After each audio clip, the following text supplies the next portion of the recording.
That's right, I'm not Matt. I am babysitting the combine because the crop sensor went out. So he hijacked my tractor and grain buggy and went all the way back to the shop. So I'm babysitting the combine because she's not working. And watching Andy go around fields. Just babysitting, just babysitting.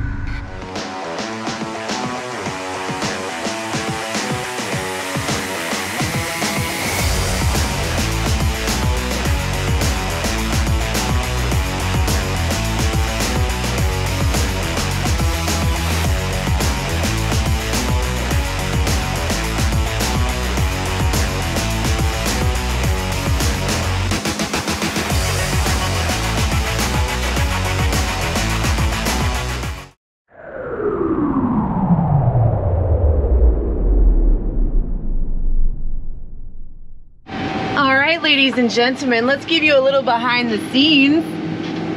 There's a drone right there. Yeah, and he's trying to get y'all the perfect shot.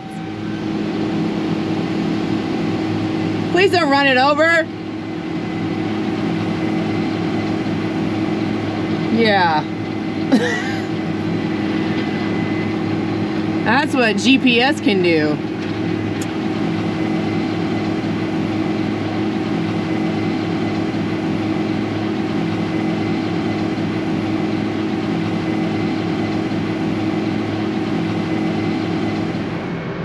So yesterday we had a day, and when I say a day, I mean a day.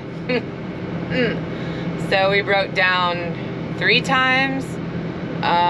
Really glad that the only thing that was holding up my grain buggy was something that small and not a whole entire gearbox, because honestly the way that parts have been, I probably would have had to have flown to California to go get one and come back. So very grateful for that. This morning has not started off well. The crop sensor decided to kaput on Matt, so had to babysit the combine, and then he had to go back to the shop. We are on the very back side of this 80-acre farm, so to get all the way back you gotta all the way to the front, then to the shop. Now it looks like he's having more issues with one of the snouts. Yesterday we had the same issue. It popped off, the chain popped off, and we had to fix it. So I'm hoping this is not the same situation. It's not a good time. I don't know why it's doing this, but he's got the same tools. So I'm gonna go help him. I did yesterday.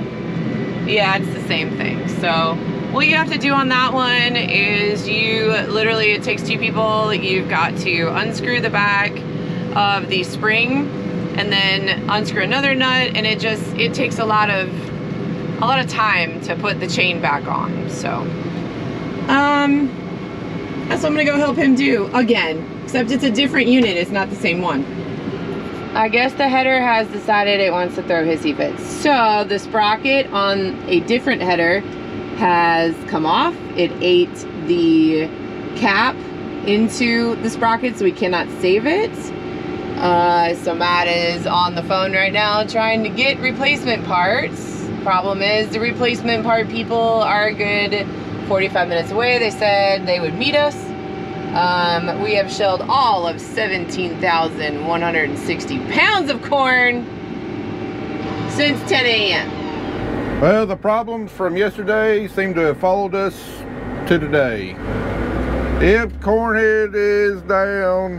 Had a gathering chain jump off. Don't know exactly why it jumped off, but it ate into the top cover on the sprocket there, and it's locked the sprocket up. So I got calls into Vantage Mid-South to see if they got another one in stock. If they don't, we'll find some way to rig this up. So we still stuck on this 80-acre farm. Got like 8 more acres left. And you think with you know, 120 bushel corn, I wouldn't have a problem with cab corn, but sometimes I just can't stop in time. All right, update. It is now 1:35, and we're still sitting here. Matt is watching TikToks about chickens. We're still broke down. So, that's all I got for you right now. I'm really disappointed that nobody told me it was Orange Day. What's up, Twinkie? What's up? Oh, I'm sorry. I must be the manager and you're the worker, so I'm gonna stand around and watch you guys work. Don't even say it. Don't even say it, because I do work on this. Anyways, huge thanks to Vantage Mid-South. I love doing business with them. Anyway, they had the parts in stock, but not only did they have the parts in stock, you know, they're located north of Dyer. They actually met us halfway, so we didn't have to drive 45 minutes to pick the parts. Just had to drive 20 minutes to pick the parts. So we got everything we need here, new cap, and we'll put everything back on, and hopefully we'll have a productive afternoon, since we have not had a productive morning. All right, they're all fixed, ready to go. Oh, just in case you're wondering what size ears we're picking up there on top of the hill. Yay! Yeah. Hey, make sure the USDA knows about that. That's that high dollar, $300 per bag corn seed right there. Yeah. That's what it gets you in a drought. 15 bushels an acre. I need a bigger grain cart. Anybody? J&M, Brent, and y'all want to supply me with a bigger grain cart? In other news, I've had a couple people ask me about these high C boots that got last winter. Well, it's now what, 9 months later, still going strong. Wearing them every day, comfortable, still holding together. Definitely worth the price point. Quite a bit cheaper than about any other brand of boot, and mine been holding up well, and they've been put through the ringer. However, I'm gonna need some new laces soon. I think the lace is about to give up the ghost. Would I buy them again? Yeah, definitely. The Carhartts I was wearing, I think, are just slightly more comfortable, but they're also about twice the price tag. So I definitely recommend the high C's. They've done me real well. All right, we finally got done with our first farm, 80 acres down. And before we go on to our next farm, I'm gonna go right across this little ditch here. I got about 25 acres of custom harvesting due for neighbors. Rather than have to take my head off and go over to his farm later on while we're over here on the backside, we're just gonna cross this little ditch. One last time, we gotta take this header on and off. Anyway, this farm probably did a little bit better than what I thought it would. My yield monitor showing 143 bushels per acre. You know, a lot of that came out of the two bottoms, but overall, yeah, there was a bunch of bad spots, but maybe a little higher than what I thought. And you know, this should probably be our worst corn, so maybe this corn crop be a little bit better than what I thought it'd be. I'll also give you a little update on the cotton picker. Yesterday the video came out where I was working on the fuse box at the beginning of the video and talking about how it's a terrible design, needs to be in a different place or whatever. And anyway, I've had two viewers message me today telling me that there was a pip from John Deere to replace the fuse box with a better design and also move it to a little bit better location. I had absolutely no idea about it. And anyway, PIP stands for Product Improvement Program. But anyway, the service manager said it looked like the last PIP for the fuse box on that picker expired in 2018. So we're not sure if that means that John Deere just no longer will you know, cover the replacement of that fuse box, or if the actual part itself is no longer available. So even if John Deere doesn't cover it, but the part is available, heck, I'll do that myself, because it looks like it might solve a long-standing problem on those pickers. But anyway, huge thanks to those two viewers who let me know about it. Just goes to show the, you know, the benefit of our YouTube channel. You know, not only do other farmers and the general public, not only are they able to learn from us, but gives me the opportunity to learn from other people too, other people that I normally wouldn't have access to. So many thanks, guys. So anyway, it'll probably take me the rest of the afternoon to get this 25 acres done, and you know, considering this is somebody else's property, I'm not going to cover it, so hopefully bring y'all back first thing in the morning. All right, I said I'd bring y'all back in the morning. We're back on our farm. Well, guess what? We did not make it that far. Our good run of bad luck has continued. But what happened this time? This vein right here that we lost yesterday, about to lose another one right here. You can see it running there. It's supposed to be pointing that way, so it's only holding on by one single bolt right here. Turned my rotor off and happened to hear a ticking noise like I did yesterday. Luckily, we caught this before we got ejected. These take some special T-bolts here. Andy's heading to Brownsville. Pick up parts. I found out most definitely these combines, they'll still feed corn pretty dang good with one rotor vane missing. Missing two of them, not so much. That sucker was loading down and I was just crawling just because it would not eject the material from the rotor. So if y'all ever had that happen to you, you're okay with one missing, but you're not okay with two missing side by side. So anyway, all we can do, fix it, roll on till something else goes wrong. But we're most definitely not gonna get this farm done today. I just don't understand how those things are working loose. We last took them loose and moved them before, well, we started wheat harvest, so we've covered, 580 acres, and all of a sudden they decided to start working loose. Never had that happen before. This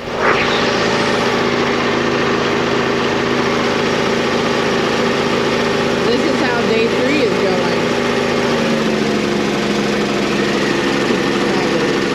All right, H&R only had one new vein, but I was able to salvage the one that was still stuck up in there. Just had to straighten it out a little bit. We got all new bolts.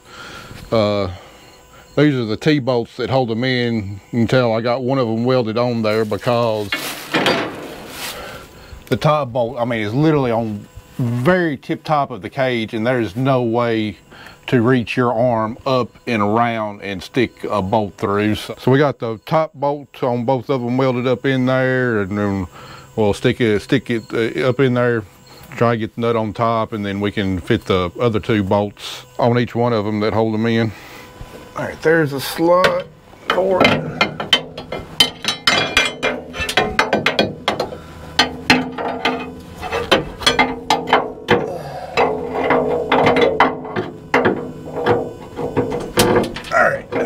Got it in the slot. All right, washer and nut.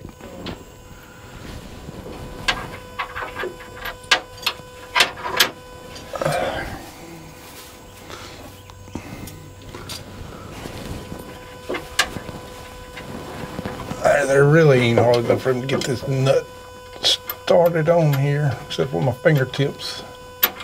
All right, hard part's done. We got this started. All right, 2 more T-bolts and washers and nuts.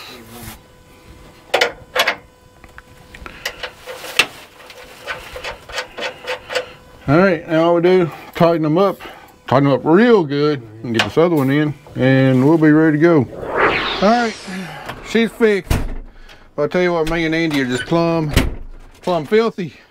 I can work on a cotton picker all day long, and I get near as nasty as working on a combine for 30 minutes during harvest. Try and get this, try and at least get a truckload cut maybe before this thing breaks down again. We have now entered into dark mode.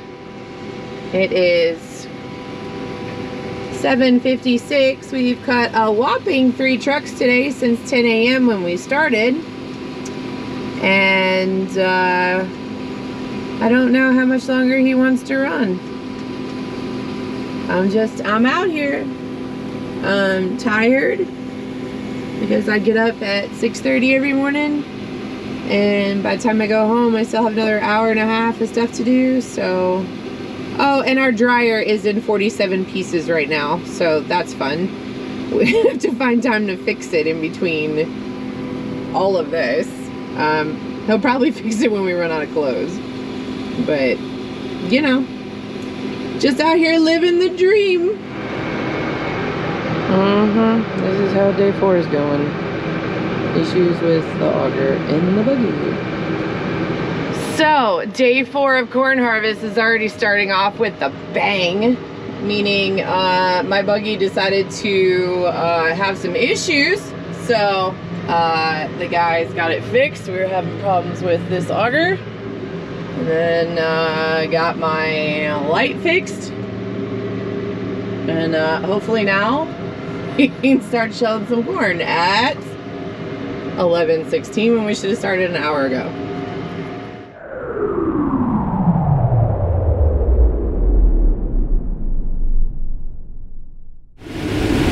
Alright, we finally got done with that custom harvesting. Got started up here at my mom's house. Got a different variety here, decal 65, 95. And hopefully yields pick up a little bit. You know, this is a 115-day corn as opposed to the 109-day corn. So technically that means it should have had 6 more additional days to add yield. On the other side, it also had 6 more days to suffer through drought conditions, so we will see.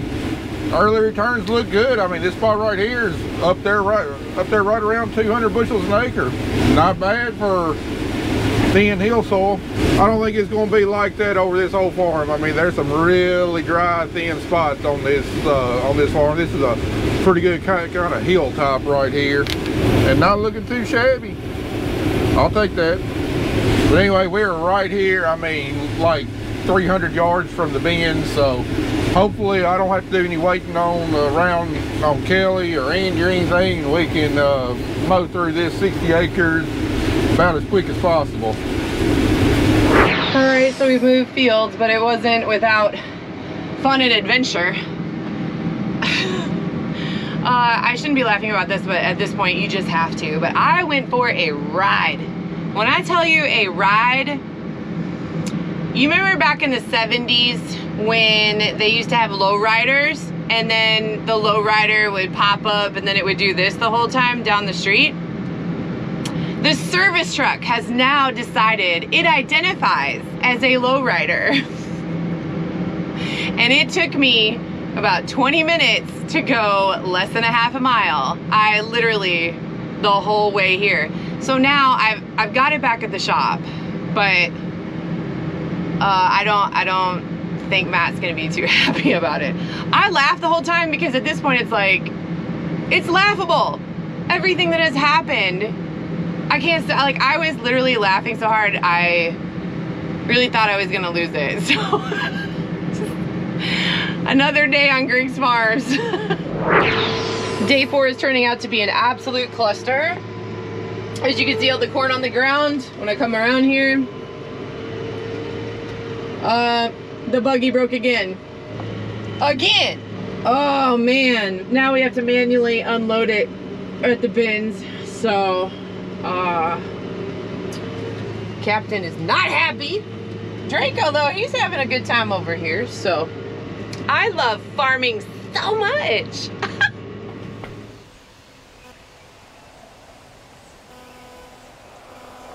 Well, folks, not gonna lie, it's been a pretty rough week for us. We started corn harvest on Tuesday. It's now Saturday, and we ain't got much. We got like 135 acres done in 4 days. Just the only good day running we had was the first day.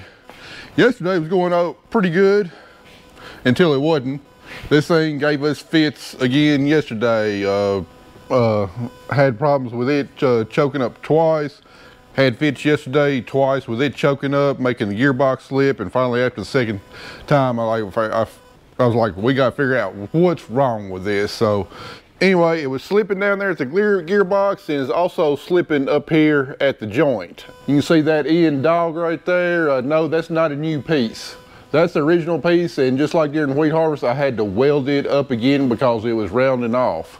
Is that I painted it green so I could see exactly how that thing was engaging with the auger. I know how it's supposed to engage, but I didn't think that it was fully engaging all the way, allowing it to slip.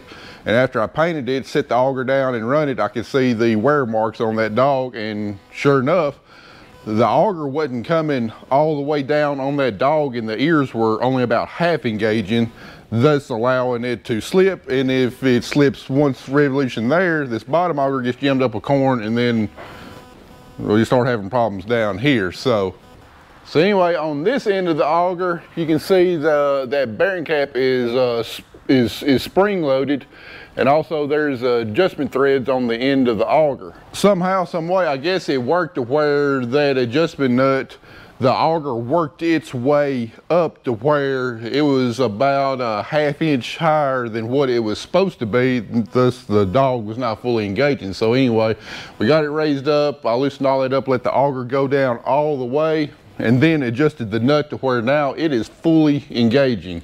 I also stacked a couple washers up under each of those springs to increase the tension on those springs, because I'm sure those springs have lost some of the tension over the years. So hopefully we've now got our grain buggy problems solved. And then this morning, me and Andy got to work on this bush hog.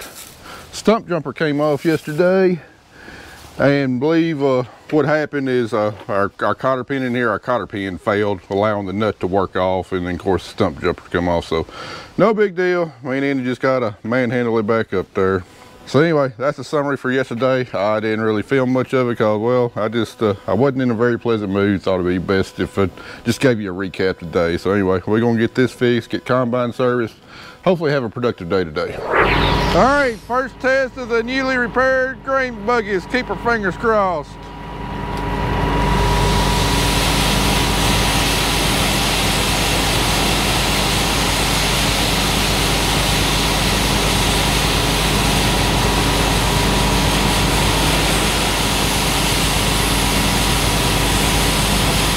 Oh yeah, looks good.